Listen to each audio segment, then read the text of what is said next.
Hi, welcome to Coffee Talk. I'm Kelley Knitz, broker with RE/MAX Preferred. I'm Ann Cohentop, realtor with RE/MAX Preferred and the Kelley Knitz Team. And today we're going to talk about what you should know before you walk into an open house, so stay tuned.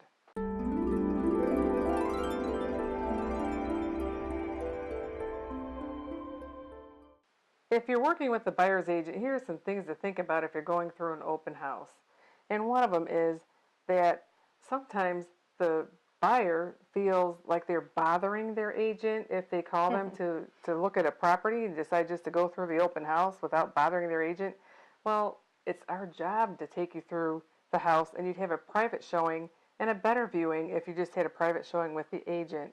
It protects you that way. The agent who's doing the open house isn't getting too much information from you, and there's a lot of reasons why you should go through with your buyer's agent.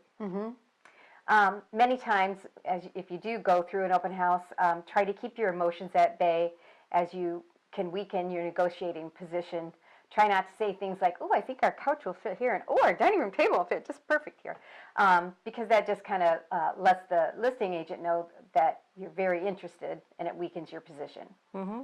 And, you know, the other thing is that if you go through the open house and you don't mention that you're working with an agent, the other agent may have a procuring cause issue, which means that your agent that you've been working with all this time won't get paid anything, even if they write the offer, because the selling agent who's at the open house may claim that she has the procuring cause. So, yeah, and sometimes it can be worked out, you know, between it, but, you know, sometimes it can't be. When you're going through an open house as a buyer, and one thing to keep in mind is the agent that's holding the open house is representing the seller. They can sometimes opt to be a dual agent, but if you have a buyer's agent, it's always good to have, you know, them represent you in the transaction. Definitely, and it doesn't even cost you anything to have the buyer's agent represent you, because when the listing agent lists the house, the seller agrees to pay a certain amount of commission, and part of that goes toward whoever brings the buyer. So you're covered with all that protection and experience of somebody looking out for your best interest. Right.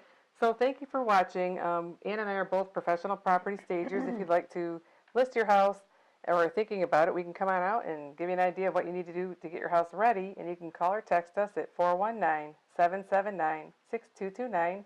You can visit our website at toledoareahomes.com, or you can go to our YouTube channel, the Kelley Knitz Team. And please like and subscribe. And thanks again for watching. Thanks.